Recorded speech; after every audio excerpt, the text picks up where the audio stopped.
In the early 1990s, group work, peer instruction is what it was called, became like a really big thing. And there's a lot of studies out there, good studies that demonstrate that students actually learn better from each other. Put them in groups and have them work and have students take responsibility for their own learning. I love that.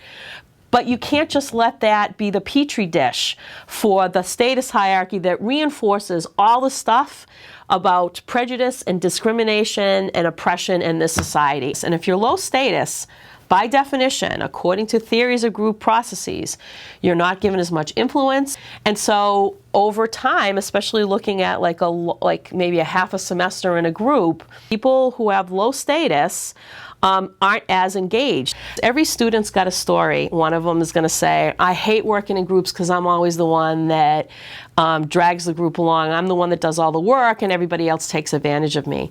And then you're going to have another student say, I hate group work because no one ever lets me talk. So I have the students go to the board and write what the pros and the cons are of group work.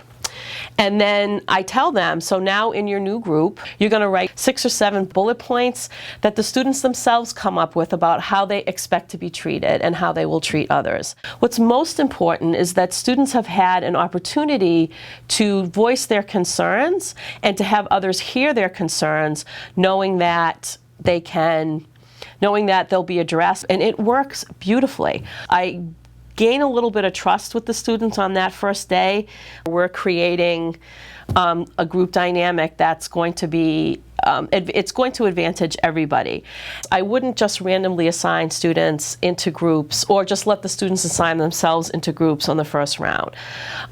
Instead, what I would do is kind of get the GPAs of all the students. It's not the best indicator for ability and intelligence, I understand that, but it's the best you can do, I think, in the beginning of a semester. And then I kind of assign groups with high, middle, and low GPA students. Now that in and of itself actually would create hierarchy, which could be a problem. So you don't just stop there. But what it also does is it disperses the kind of the high GPA students to help out the low GPA students. And at that point, you've really got to have the high GPA students buy into the fact that, research-wise, it's actually true.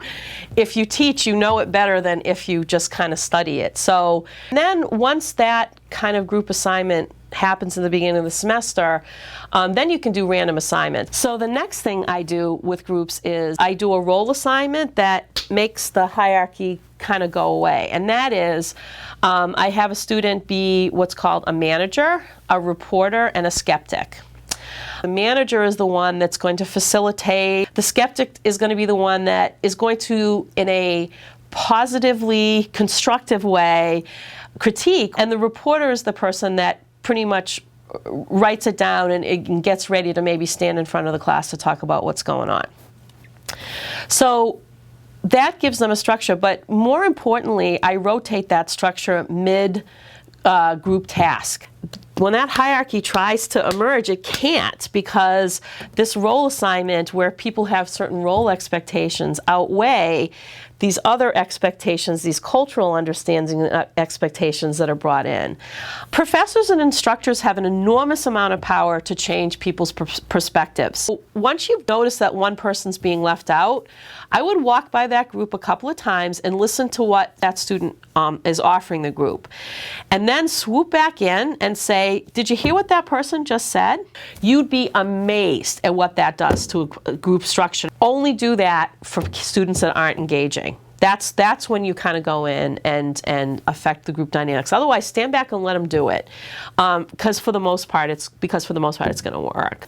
If we can teach them how to work well in groups, we've got an opportunity to use a group experience to help students arrive at their own understandings about what it is that creates group structures and how it is to combat them.